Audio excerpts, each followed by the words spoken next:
આજે આપણે એક મહત્ત્વનું શિક્ષણ જોવા માગીએ છીએ અને એ છે પાસ્ખા વિશે. માર્ચ મહિનાની એટલે આવતા મહિનાની 5મી તારીખે ભસ્મ બુધવાર આવે છે. ભસ્મ બુધવારથી 40 દિવસ શરૂ થાય છે, જેને લેન્ટ કહેવામાં આવે છે અથવા તપ ઋતુ કહેવામાં આવે છે. એ પછી આવે છે ગુડ ફ્રાઈડે, પછી શનિવાર, રવિવારે ઈસ્ટર અને એવી રીતે આખું આ પર્વ પૂરું થાય છે. ગયા વર્ષે ગુડ ફ્રાઈડે અને ઈસ્ટર વિશેનું શિક્ષણ મેં આપ્યું છે અને યુટ્યુબ ઉપર ઉપલબ્ધ છે. તમે જોવા માગો તો જોઈ શકો છો. આજે આપણે જોવા માગીએ છીએ પાસ્ખા વિશે, કે આ પાસ્ખા છે શું? પાસ્ખા એટલે એક્ઝેક્ટ કેટલા દિવસ કહેવાય? શું 40 દિવસના પાસ્ખા કહેવાય? અથવા પાછલા 7 દિવસ જેને દુઃખ સહન સપ્તાહ કહેવામાં આવે છે, શું એને પાસ્ખા કહેવાય? છેલ્લા 3 દિવસ એટલે ગુડ ફ્રાઈડે, ત્યાર પછી શનિવાર અને પછી આવે રવિવાર એટલે ઈસ્ટર, શું એ 3 દિવસને પાસ્ખા કહેવાય? અથવા શું ગુડ ફ્રાઈડેને પાસ્ખા કહેવાય? અથવા શું ઈસ્ટરના દિવસને પાસ્ખા કહેવાય? એક્ઝેક્ટ પાસ્ખા શબ્દ શાના માટે વાપરી શકાય અથવા બાઇબલ એના વિશે શું કહે છે? પાસ્ખા વિશે આપણે થોડી વિગતો જોવા માગીએ છીએ. સાથે સાથે આપણે જોવાની ઈચ્છા રાખીએ છીએ તપ ઋતુ, લેન્ટ, ભસ્મ બુધવાર અને ખ્રિસ્તી સમુદાયમાં કરવામાં આવતા 40 ઉપવાસ. આ બધી વાતો આપણે વિગતે જોઈશું, જે બધું આજે શક્ય બનશે નહીં, પણ મોટાભાગે આજે આપણે પાસ્ખા વિશે વાત કરીશું.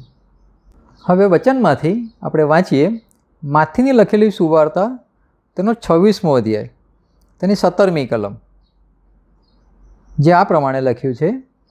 અને 2 ખમીર રોટલીના પર્વને પહેલે દહાડે શિષ્યોએ ઈસુની પાસે આવીને કહ્યું કે તમારે માટે પાસ્ખા ખાવાની અમે ક્યાં તૈયારી કરીએ? તમારી શું ઈચ્છા છે? ત્યાં સુધી. એ સિવાય આ જ અધ્યાયમાં બીજી 3 કલમ આપણે જોઈએ, 26, 27 અને 28. અને તેઓ ભોજન કરતા હતા ત્યારે ઈસુએ રોટલી લઈને આશીર્વાદ માંગીને ભાંગી અને શિષ્યોને તે આપીને કહ્યું કે લો ખાઓ, એ મારું શરીર છે.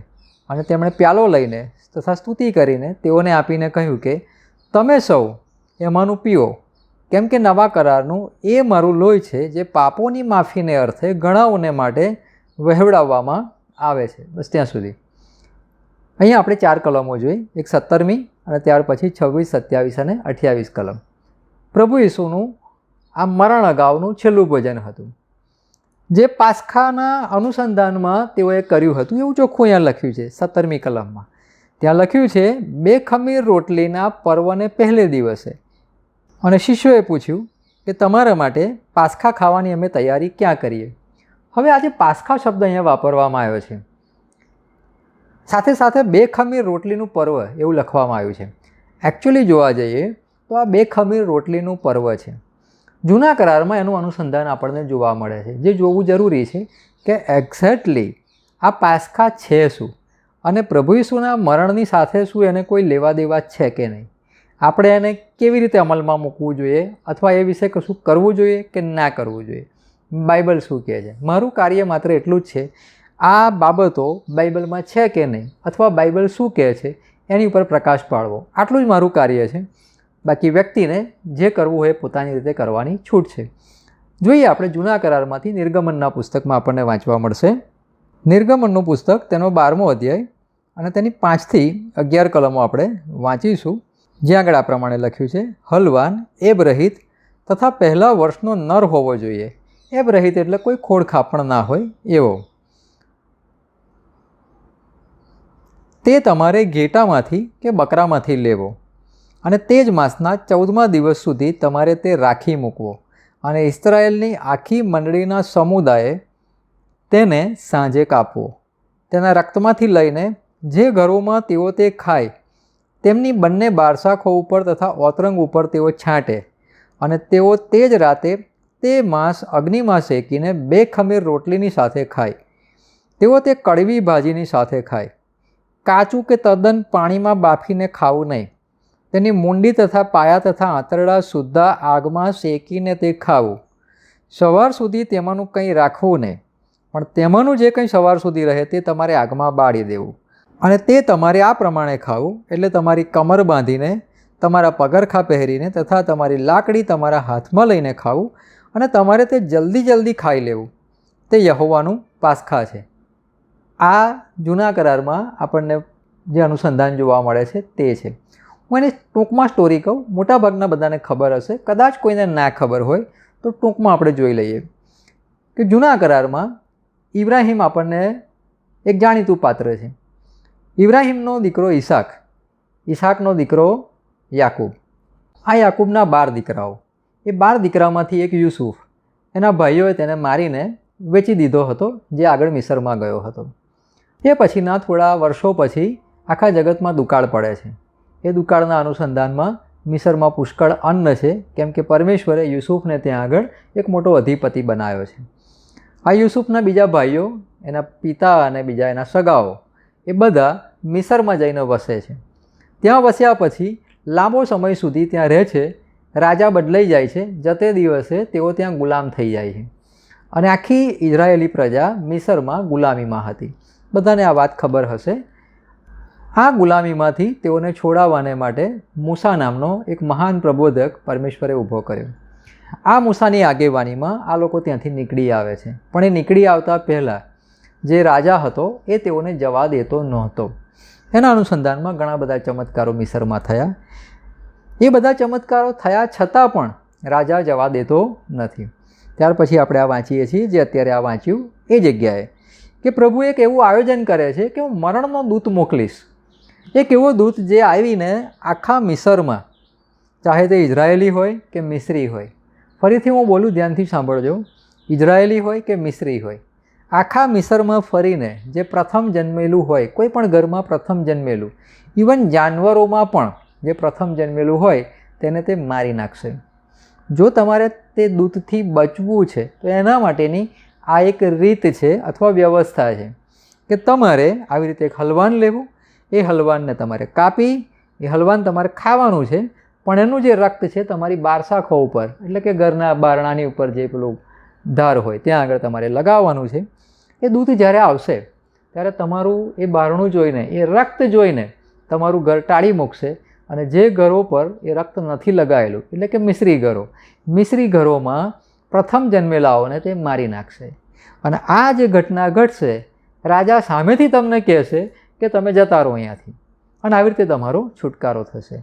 આ નવા કરારમાં પ્રભુ ઈસુ ખ્રિસ્ત જે આપણા માટે મૃત્યુ પામ્યા, તેમના રક્ત વડે આપણો જે ઉદ્ધાર થાય છે અથવા આપણે પાપોમાંથી છુટકારો પામીએ છીએ, એની આખી વાત છે, જે અત્યારે સમજાવવાનો વખત નથી મારી પાસે.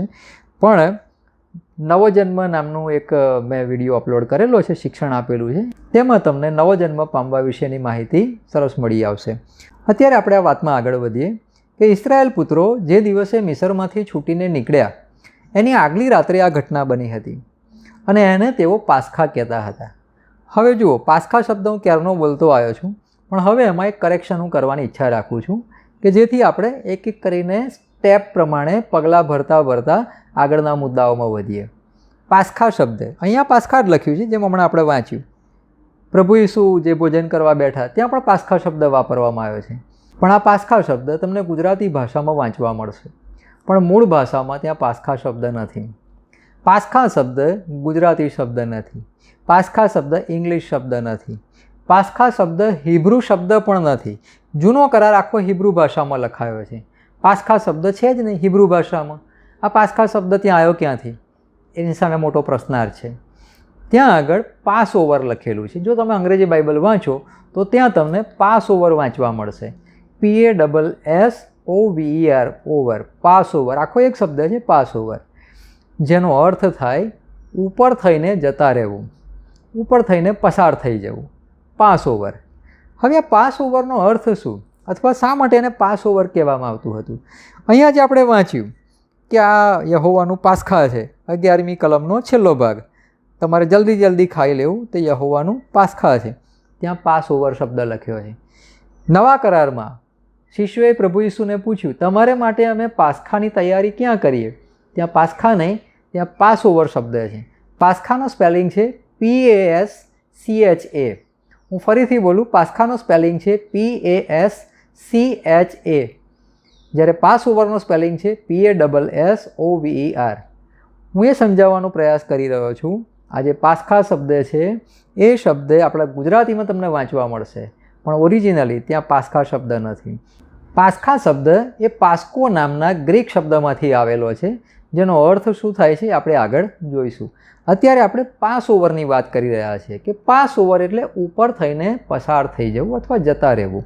હવે પ્રભુએ આ લોકોને જે સમજ પાડી કે તમારા ઘરો પર બારસાખો પર જો હલવાનનું રક્ત લગાવેલું હશે તો મરણનો જે દૂત આવશે એ તમારા ઘરોમાં પ્રવેશ કરશે નહીં, તમારા ઘરોમાં નુકસાન કરશે નહીં, ઉપર થઈને તે પસાર થઈ જશે. એ ત્યાં જશે જ્યાં હલવાનનું રક્ત નથી. એને આપણે કહીશું ઉપર થઈને પસાર થઈ જવું અથવા પાસ ઓવર. અને આ પાસ ઓવર એને 2 ખમીર રોટલીનું પર્વ કહેવામાં આવતું. આ પાસ્ખાના દિવસોના અનુસંધાનમાં પરમેશ્વર એવો પણ નિયમ આપ્યો હતો કે જે રોટલી તમે ખાઓ એમાં ખમીર ના હોવું જોઈએ અને તમારા ઘરમાં બીજી કોઈ પણ ચીજ વસ્તુઓમાં તમારે ખમીર ન નાખવું.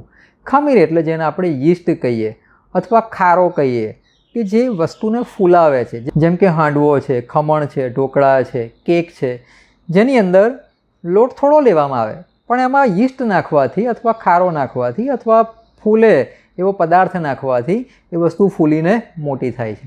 આને 2 ખમીર રોટલીનું પર્વ કહેવામાં આવતું. એટલે કે ખમીર તમારે એમાં નાખવું નહીં.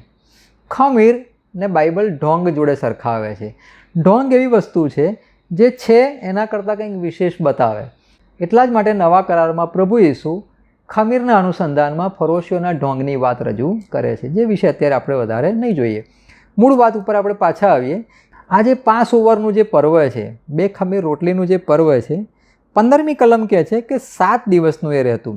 જો આપણે વાંચીએ ત્યાં આગળ 15મી કલમ, 7 દિવસ તમારે 2 ખમીર રોટલી ખાવી.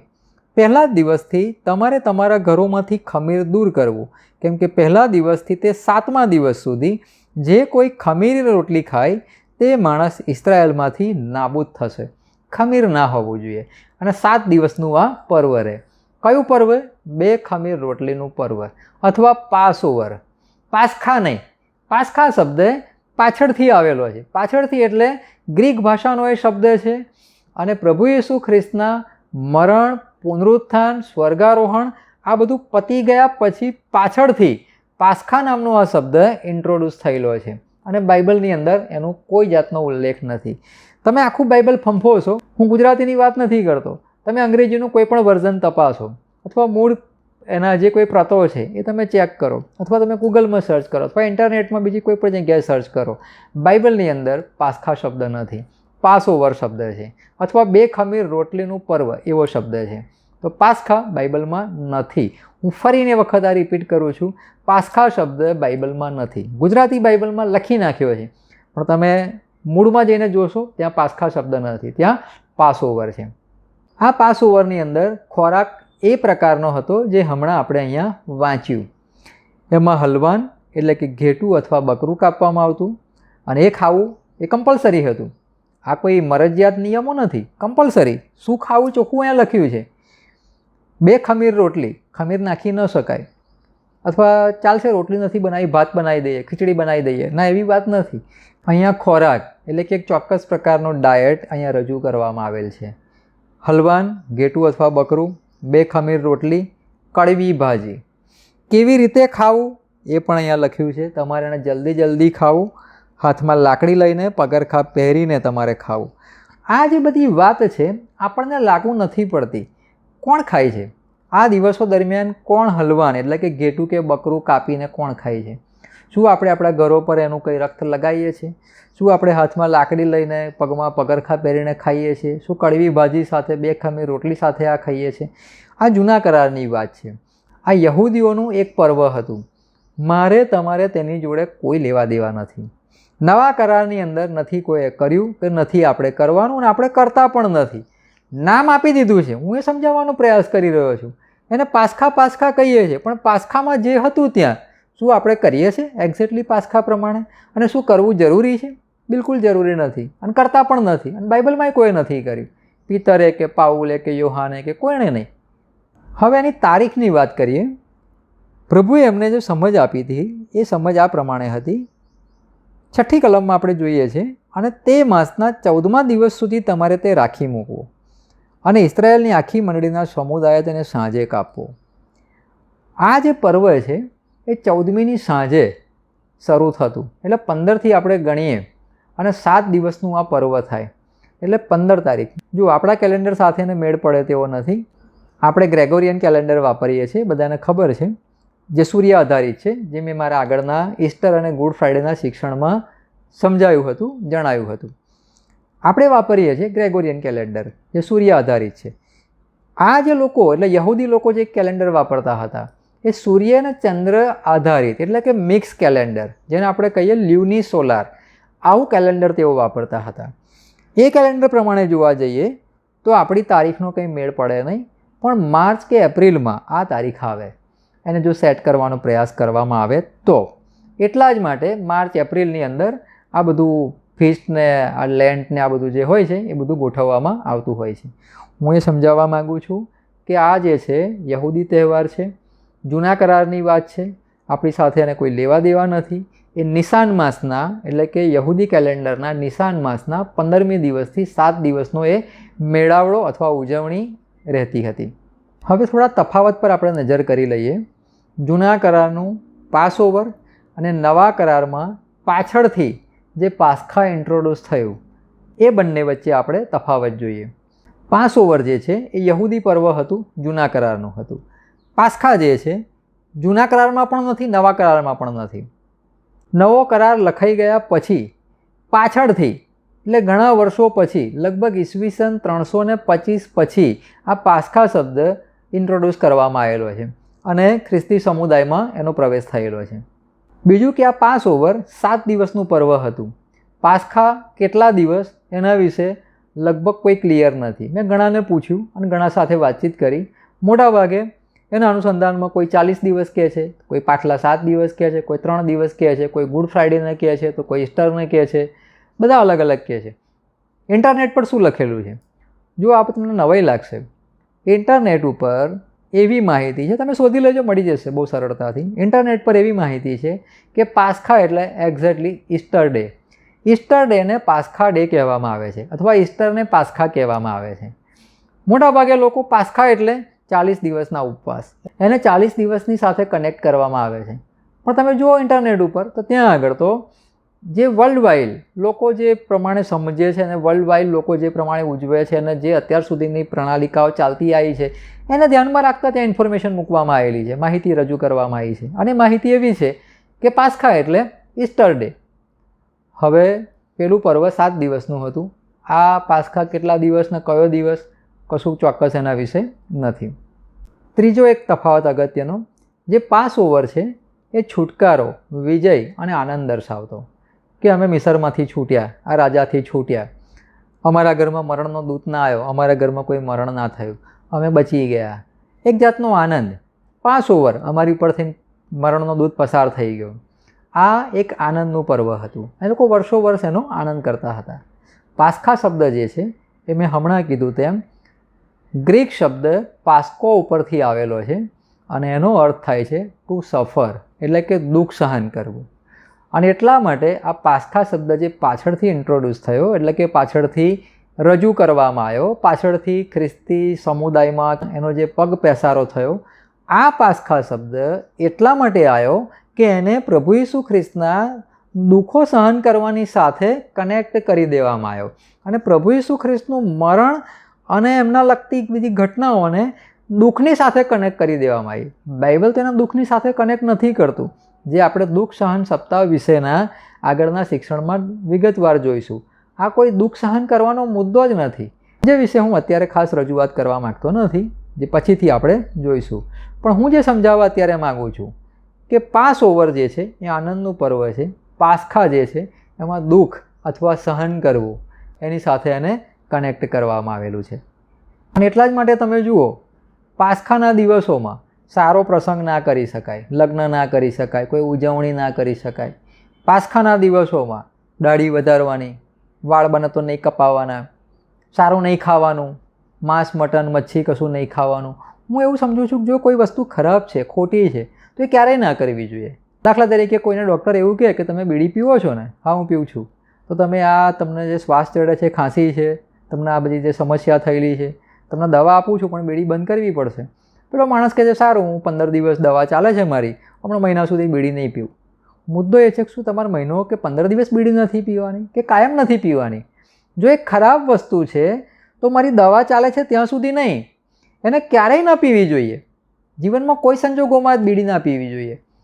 તો એવી જ રીતે જો માંસ, મચ્છી, મટન કે નોનવેજ ખરાબ વસ્તુ છે, જો એ અપવિત્ર છે, આ પવિત્ર દિવસોમાં, પાસ્ખાના પવિત્ર દિવસોમાં આ બધું ના ખવાય. કેમ કે એ તો અપવિત્ર છે, અશુદ્ધ છે, ખોટું છે, ખરાબ છે. જો ખરેખર એવું હોય તો ક્યારેય ના ખાવું જોઈએ. પાસ્ખા શું, વર્ષના કોઈ પણ દિવસે એ ના ખાવું જોઈએ. તમને ખબર છે પાસ્ખાનું ભોજન લેવા પ્રભુ ઈસુ ખ્રિસ્ત બેઠા, એમણે શું ખાધું હતું? ત્યાં મેનુ રજૂ નથી કર્યું, પણ બાઇબલ કહે છે કે પાસ્ખાના ભોજનમાં હલવાન કાપવું દેટ વોઝ કમ્પલસરી. પ્રભુ ઈસુ એ જ રાત્રે, મરણની આગલી રાત્રે એમણે હલવાન ખાધું છે 2 ખમીર રોટલી સાથે. તો ફરી મૂળ વાત પર પાછા આવીએ, દુઃખ સહન કરવા સાથે એને કોઈ સંબંધ નથી. હવે જો ખરેખર આ પાસ્ખાના દિવસોને આપણે આપણી કસ્ટમ સાથે સેટ કરવા હોય, અથવા આપણા કેલેન્ડર અથવા આજની સમજણ જોડે સેટ કરવા હોય, તો શું થાય એ આપણે સમજીએ. માથીની સુવાર્તાના 26મા અધ્યાયની 17મી કલમમાં લખ્યું છે, 2 ખમીર રોટલીના પર્વને પહેલે દિવસે. એટલે કે આ જે પર્વ છે 7 દિવસનું પર્વ, એ 7 દિવસના પર્વના પહેલા દિવસે સાંજે પ્રભુ ઈસુ ખ્રિસ્ત પાસ્ખાનું ભોજન કરવા બેઠા. એનો અર્થ એ થયો કે આ પર્વ 7 દિવસ ચાલવાનું છે. હવે પ્રભુ ઈસુ બીજા દિવસે તો એમને ક્રુસે ચડવામાં આવે છે શુક્રવારે, કેમ કે આ છેલ્લું ભોજન છે એમનું. ગુરુવારે રાત્રે એમણે આ છેલ્લું ભોજન કર્યું, અને ગુરુવાર રાત્રે એમણે આ છેલ્લું ભોજન કર્યા પછી રાત્રે જ તેમની ધરપકડ કરવામાં આવી. ગેથસેમાની વાડીમાં તેઓ પ્રેયર કરતા હતા, ત્યાં તેમની ધરપકડ થઈ.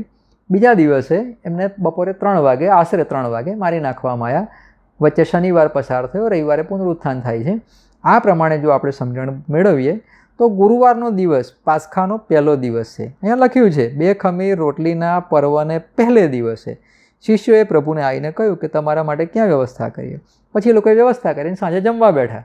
તો ત્યાંથી 7 દિવસ તમે ગણો તો આ વર્ષે 18મી એપ્રિલે ગુડ ફ્રાઈડે આવે છે.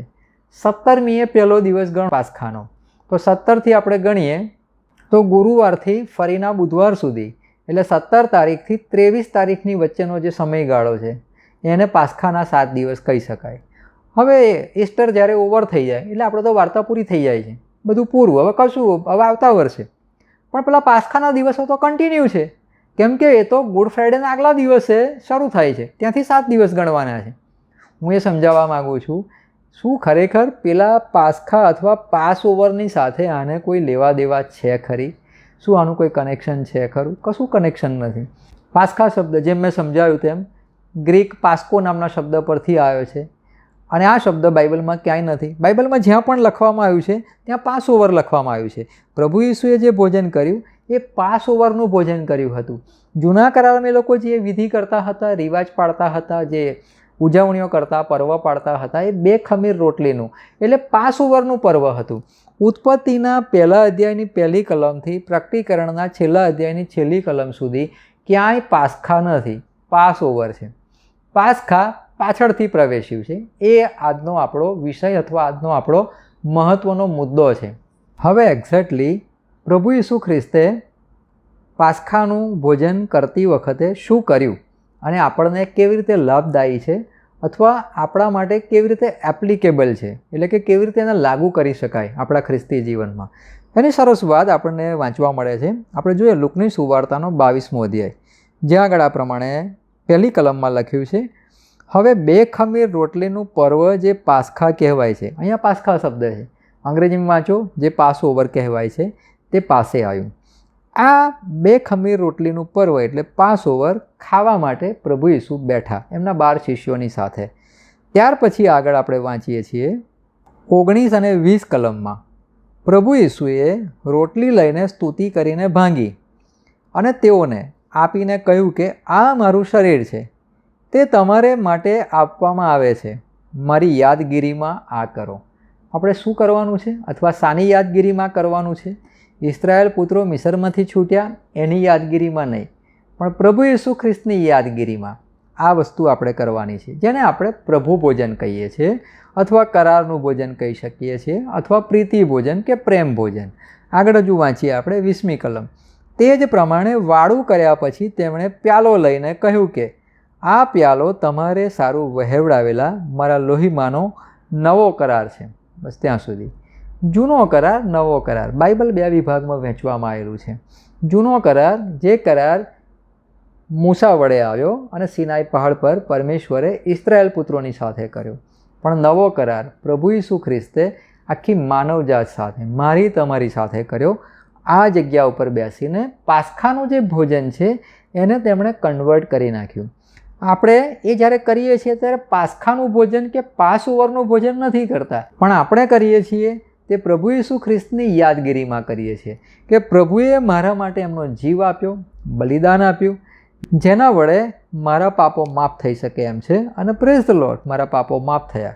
આ બાબતને આપણે યાદ કરીએ છીએ, જેને આપણે પ્રભુ ભોજન કહીએ છીએ, જેનો કોઈ ચોક્કસ સમય ઠરાયેલો નથી કે માર્ચ મહિનામાં કરવું કે એપ્રિલ મહિનામાં કરવું કે ડિસેમ્બરમાં કે કયા મહિનામાં. એનો કોઈ ચોક્કસ મહિનો નથી, એની કોઈ ચોક્કસ તારીખ નથી. એ કઈ જગ્યાએ બેસીને કરવું એનો કોઈ મુદ્દો જ નથી.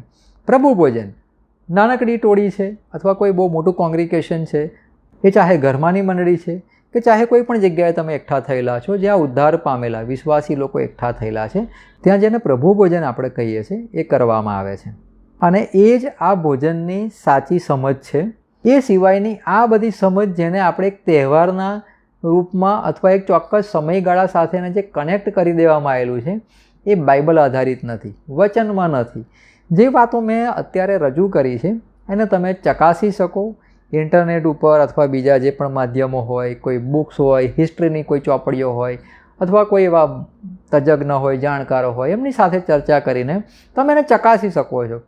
અને છેલ્લી વાત કહીને હું પૂરું કરું કે જે કંઈ બાબતો વચનો આધારિત છે એ માટે પ્રભુની સ્તુતિ થાવ. વી મસ્ટ ડુ, આપણે એને કરવું જ જોઈએ. અને જેને વચનનો ટેકો નથી, એટલે કે બાઇબલનો કોઈ આધાર નથી, એ બધાને હું દૂષણ ગણું છું. દૂષણનો મતલબ એટલો જ છે કે જે મારા તમારા માટે વચન આધારિત નથી, એ મને લાભ નહીં કરે, મને નુકસાન જ કરશે, કોઈકને કોઈક રીતે નુકસાન કરશે. અને સૌથી મોટું નુકસાન એ છે કે આપણે સિઝનલ ક્રિશ્ચિયન થઈ જઈએ છીએ.